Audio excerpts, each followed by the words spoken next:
Welcome our YouTube channel GSP तांसु 69 BPSC PT के लिए सेट प्रैक्टिस कराया जा रहा है, जिसमें आज हम लोग सेट नंबर 2 को लगाने वाले हैं। इसमें सारे के सारे प्रश्न बहुत ही सिलेक्टेड दिए गए हैं जो आपके एग्जाम में आने की पूरी संभावना है, इसलिए वीडियो को लास्ट तक जरूर देखें। स्टार्ट करने से पहले आप लोगों से एक ही रिक्वेस्ट है, प्लीज़ वीडियो को लाइक और किसी भी एक ग्रुप में शेयर जरूर कर दीजिएगा। चलिए शुरू करते हैं और आप लोग भी सोचिएगा अपना आंसर क्या हो सकता है। पहला प्रश्न है, विश्व रेबीज दिवस 2022 का विषय या थीम क्या है। इंपॉर्टेंट प्रश्न है। विश्व रेबीज दिवस 2022 का विषय है rabies one health zero death. विश्व रेबीज दिवस 28 सितंबर को मनाया जाता है। अगला प्रश्न देखते हैं। इंपॉर्टेंट प्रश्न है, समाचारों की सुर्खियों में रही सेला सुरंग का विस्तार किन दो राज्य के मध्य है। सेला सुरंग का विस्तार है असम एवं अरुणाचल प्रदेश में। Option number C. अगला प्रश्न है, निम्नलिखित में से कौन प्रधानमंत्री जन आरोग्य योजना के कार्यान्वयन हेतु उत्तरदायी है। तो दोस्तों जो उत्तरदायी है वह है राष्ट्रीय स्वास्थ्य प्राधिकरण। Option number D. अगला प्रश्न देखते हैं। मोस्ट इंपॉर्टेंट प्रश्न है, लॉजिस्टिक परफॉर्मेंस इंडेक्स किसके द्वारा जारी किया जाता है। लॉजिस्टिक परफॉर्मेंस इंडेक्स जारी किया जाता है विश्व बैंक के द्वारा। Option number B. अगला प्रश्न देखते हैं। इंपॉर्टेंट प्रश्न है, भारत की पहली laser interferometer gravitational wave observatory यानी कि लीगो कहां स्थापित की जाएगी। आंसर है ऑप्शन नंबर बी, महाराष्ट्र के हिंगोली में। भारत की पहली laser interferometer gravitational wave observatory यानी कि लीगो की स्थापना महाराष्ट्र के हिंगोली में की जाएगी। लीगो दुनिया की सबसे बड़ी गुरुत्वाकर्षण तरंग वेधशाला है, इसलिए विकल्प बी सही है। अगला प्रश्न है, अशोक के निम्न अभिलेखों में से पूर्ण यूरोपियन धार्मिक सहिष्णुता के प्रति समर्पित कौन सा अभिलेख है। तो दोस्तों वह अभिलेख है शिलालेख 12। Option number B. अशोक के पूर्ण यूरोपियन धार्मिक सहिष्णुता के प्रति समर्पित अभिलेख है शिलालेख 12। अगला प्रश्न देखते हैं। भारत में अंग्रेजों ने प्रथम मदरसा कहां स्थापित किया था। भारत में अंग्रेजों ने प्रथम मदरसा स्थापित किया था कोलकाता में। Option number D. 1781 ईस्वी में वारेन हेस्टिंग्स ने कोलकाता में मदरसा की स्थापना की थी। अगला प्रश्न देखते हैं। वाराणसी में प्रथम संस्कृत महाविद्यालय की स्थापना किसने की थी। इंपॉर्टेंट प्रश्न है। वाराणसी में प्रथम संस्कृत महाविद्यालय की स्थापना की थी जोनाथन डंकन ने। Option number A. 1791 ईस्वी में बनारस के ब्रिटिश रेजिडेंट जोनाथन डंकन के प्रयत्नों के फलस्वरूप बनारस में प्रथम संस्कृत कॉलेज खोला गया था। अगला प्रश्न देखते हैं। इंपॉर्टेंट प्रश्न है, निम्नलिखित में से किस अधिनियम की स्थापना नरमपंथियों को शांत करने और धर्म के आधार पर अलग निर्वाचक मंडल की शुरुआत करने के लिए की गई थी। तो दोस्तों वह अधिनियम था भारत सरकार अधिनियम 1909। Option number B. अगला प्रश्न देखते हैं। इंपॉर्टेंट प्रश्न है, भारत ट्रेड यूनियन कांग्रेस के पहले अध्यक्ष कौन थे। इसमें अध्यक्ष पूछा जा रहा है, ना कि स्थापना किसने की थी।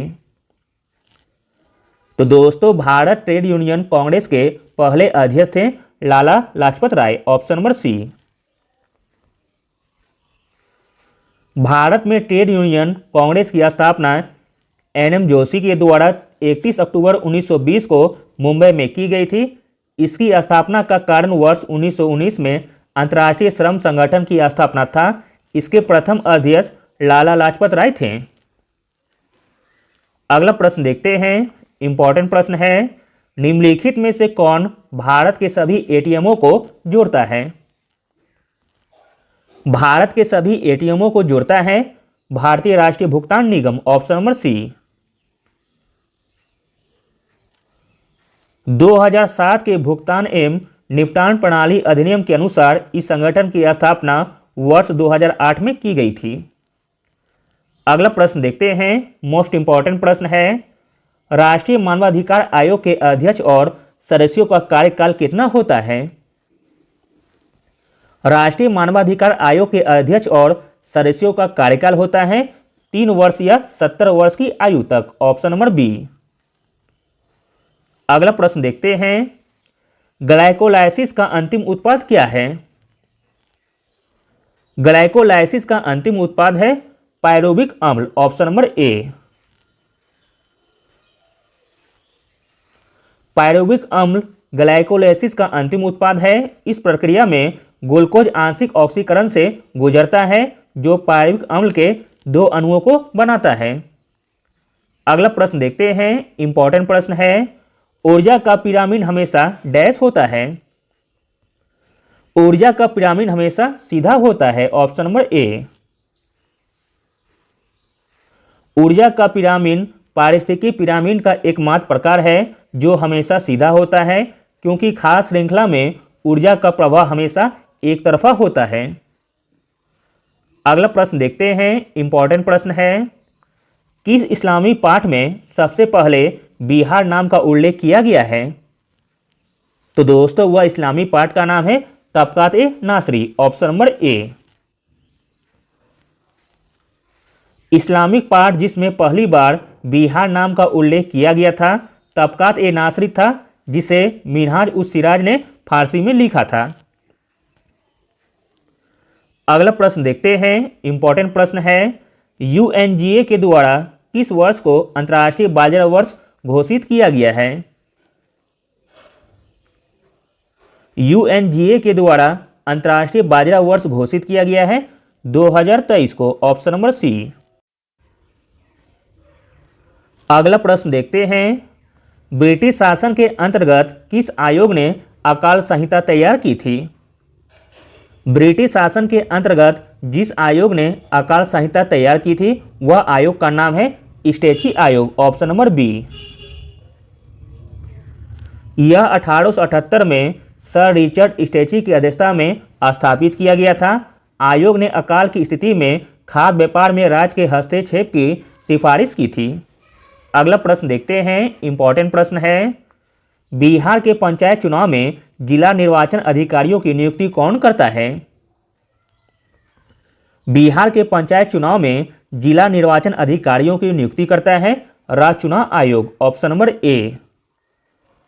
अगला प्रश्न देखते हैं, भारत की जनगणना 2011 के अनुसार बिहार के पटना जिले का जनसंख्या घनत्व कितना है? इंपॉर्टेंट प्रश्न है। भारत की जनगणना 2011 के अनुसार बिहार के पटना जिले का जनसंख्या घनत्व है 1823 प्रति वर्ग kilometre, option number A.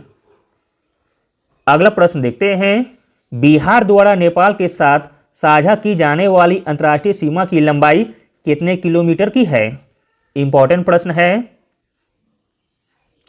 Bihar द्वारा नेपाल के साथ साझा की जाने वाली अंतर्राष्ट्रीय सीमा की लंबाई है 729 किलोमीटर, ऑप्शन नंबर डी। अगला प्रश्न देखते हैं, 2011 की जनगणना के अनुसार निम्नलिखित में से कौन सा जिला बिहार का सबसे छोटा जनसंख्या वाला जिला है? 2011 की जनगणना के अनुसार बिहार का सबसे छोटा जनसंख्या वाला जिला है शेखपुरा, ऑप्शन नंबर सी।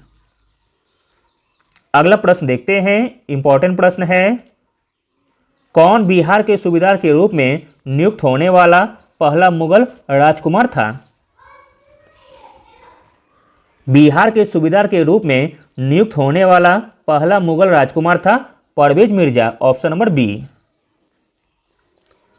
अगला प्रश्न है, किस मंत्रालय ने जनगणना संगठन 1961 से अस्थायी रूप से कार्य कर रहा है? तो दोस्तों वह मंत्रालय का नाम है गृह मंत्रालय, ऑप्शन नंबर बी। अगला प्रश्न देखते हैं, निम्नलिखित में से किस राज्य में कर्क रेखा और भारत का मानक समय भूमध्य रेखा मिलती है? कर्क रेखा और भारत का मानक समय भूमध्य रेखा मिलती है छत्तीसगढ़ में, ऑप्शन नंबर बी। कर्क रेखा भारत के 8 राज्यों से होकर गुजरती है। वे राज्य हैं राजस्थान, गुजरात, मध्य प्रदेश, छत्तीसगढ़, झारखंड, पश्चिम बंगाल, त्रिपुरा और मिजोरम। तथा मानक समय मध्याह्न रेखा भारत के 5 राज्यों से होकर गुजरता है। वे राज्य के नाम है उत्तर प्रदेश, मध्य प्रदेश, छत्तीसगढ़, उड़ीसा और आंध्र प्रदेश। वे दोनों छत्तीसगढ़ के कोरिया जिले में मिलते हैं। अगला और अंतिम प्रश्न देखते हैं। मोस्ट इंपॉर्टेंट प्रश्न है, किस नदी के मुहाने पर पक्षी के पैर के आकार का डेल्टा बनता है? तो दोस्तों वह नदी है मिसिसिपी नदी, ऑप्शन नंबर डी। मिसिसिपी नदी पक्षी के पैर के आकार का डेल्टा बनाती है। यह संयुक्त राज्य अमेरिका में बहती है। यह मिनेसोटा में इटास्का झील से निकलता है। Thank you.